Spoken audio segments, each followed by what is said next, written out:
Breaking news చూస్తున్నాం. POCSO కేసులో బండి భగీరథ్ దాఖలు చేసిన ముందస్తు బెయిల్ పిటిషన్ పై హైకోర్టు విచారణ జరిపింది. అయితే బాధితురాలి వయసు విషయంలో స్పష్టత లేదని, ఒక్కో సర్టిఫికేట్ లో ఒక రకమైన డేట్ ఆఫ్ బర్త్ ఉందని భగీరథ్ తరపు లాయర్ నిరంజన్ రెడ్డి అయితే కోర్టుకు తెలిపారు. దీనిపై స్పందించిన హెచ్సి పోలీసులు బాధితురాలి వయసుపై రేపు వెరిఫికేషన్ చేయాలని సూచించింది. రైట్ గా ఇది విషయానికి సంబంధించి మరిన్ని డీటెయిల్స్ మా crime bureau chief Bhaskar phone in ద్వారా అందిస్తారు. రైట్ భాస్కర్.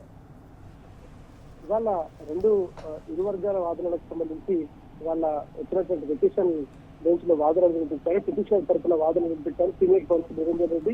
పోక్సో చట్టంలోని సెక్షన్ 11 నిర్దేశించినటువంటి వాటి పరిధిలోకి పిటిషన్ గారని బిఎంఎస్ సెక్షన్ 74, 75 ఆరోపించబడినటువంటి నేరాలు రుజువు చెప్తూ బాధితులుగా చెప్తున్న బాధిత వయస్సు 9 నుంచి మధ్య ఉంటుందని వాదనలు కొనసాగించారు. ఆమె తల్లి తప్పు ఆమెకు వయసును తగ్గించి పోక్సో చట్టం పెట్టడానికి సహకరించారని 8 నెలల క్రితం జరిగినటువంటి సంఘటన కూడా ఫిర్యాదులో పేర్కొనడం దుర్దేశంగా ఉందని చెప్పుకొచ్చారు. బాలిక మైనర్ కాజరడానికి మీ దగ్గర ఉన్నటువంటి ఆధారాలు ఏమున్నాయని హైకోర్టు అడిగినటువంటి నేపథ్యంలో వాటికి రేపటి లోపు సబ్మిట్ చేస్తామని నిరంజన్ రెడ్డి చెప్పారు. అయితే పీపీ పబ్లిక్ ప్రాసిక్యూటర్ మాత్రం చాలా క్లియర్ గా చెప్పుకొచ్చారు.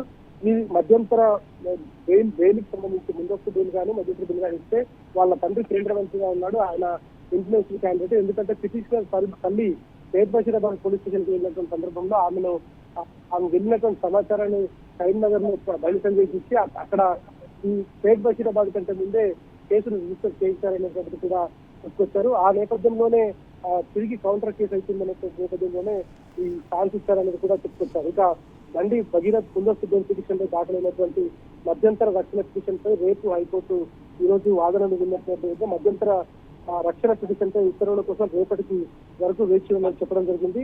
యాంటిసిపేటరీ బెయిల్ పిటిషన్ పై వచ్చే వారం విచారణ చేపిస్తామని చెప్పింది. ఇక ఈ మొత్తం అంశానికి సంబంధించి బాధితురాలి వయసుపై రేపు దీనిపైన క్లారిటీ వచ్చే అవకాశం కనిపిస్తుంది. పోక్సో చట్టం వర్తించదా అనేటువంటిది ఉంటుంది. మరి పోలీసులు రేపటికి సమయం ఉంది కాబట్టి ఇంతలోపు భగీరథ్ ను అదుపులో తీసుకుంటారా లేదా అనేటువంటిది చూడాల్సిన అవసరం కనిపిస్తా ఉంది. ఓకే భాస్కర్, ఇటు మధ్యంతర బెయిల్ పై మరి ఎప్పటి వరకు తీర్పు వచ్చే అవకాశం ఉంది? రేపు మధ్యంతర బెయిల్ కి సంబంధించి యాంటిసిపేటరీ బెయిల్ కి సంబంధించినటువంటి వ్యవహారంలో రేపు యాంటిసిపేటరీ బెయిల్ సంబంధించినటువంటిది రేపటికి నెక్స్ట్ వారానికి వాయిదా వేశారు. మధ్యంతర బెయిల్ కి సంబంధించి రేపు వాదనలు కొనసాగించేటువంటి అవకాశం కనిపిస్తుంది. దాంట్లో ఏవైతే అంశాలు పేర్కొంది ప్రధానంగా ఈ బాలిక వయస్సుకు సంబంధించినటువంటి ఒకటి, గతంలో బాలిక పైన నమోదైనటువంటి మైనర్ డ్రైవింగ్ 15 సంవత్సరాల వయసు ఉన్నటువంటి సందర్భంలో ఆమె మైనర్ డ్రైవింగ్ చేస్తూ పోలీసులకు పట్టుబడింది. దాంట్లో ఛార్జ్ షీట్ లో కూడా డిఫరెంట్ గా ఉంది, తన బర్త్ సర్టిఫికేట్ లో కూడా డిఫరెంట్ గా ఉందనేటువంటిది నిరంజన్ రెడ్డి చూపించేశారు. ఏది ఏమైనా ఈ మొత్తం వ్యవహారంలో ఆమె డేట్ ఆఫ్ బర్త్ అనేటువంటిది ప్రాతిపదికన ఈ కేసు నిలిచిపోయినటువంటి అవకాశం ఉంటుందనేటువంటిది న్యాయమూర్తులు చెప్తున్నారు. ఈ అంశంలో ఏ అంశాలను పరిగణలోకి తీసుకున్నారంటే బర్త్ సర్టిఫికేట్, 10th సర్టిఫికేట్, గతంలో జరిగినటువంటి ఎఫ్ఐఆర్ కి సంబంధించినటువంటి కేసు కావచ్చు, అప్పుడు ఆ ఎఫ్ఐఆర్ సందర్భంగా దాఖలు చేసినటువంటి ఛార్జ్ షీట్ వీటన్నింటినీ కూడా పరిగణలోకి తీసుకొని వాటికి సంబంధించినటువంటి ఆధారాలను రేపు సబ్మిట్ చేస్తామని చెప్పినటువంటి నేపథ్యంలో రేపు దీనిపైన రేపు వాదనలు కొనసాగుతాయి. ఆ తర్వాత జడ్జి రేపు దీనిపైన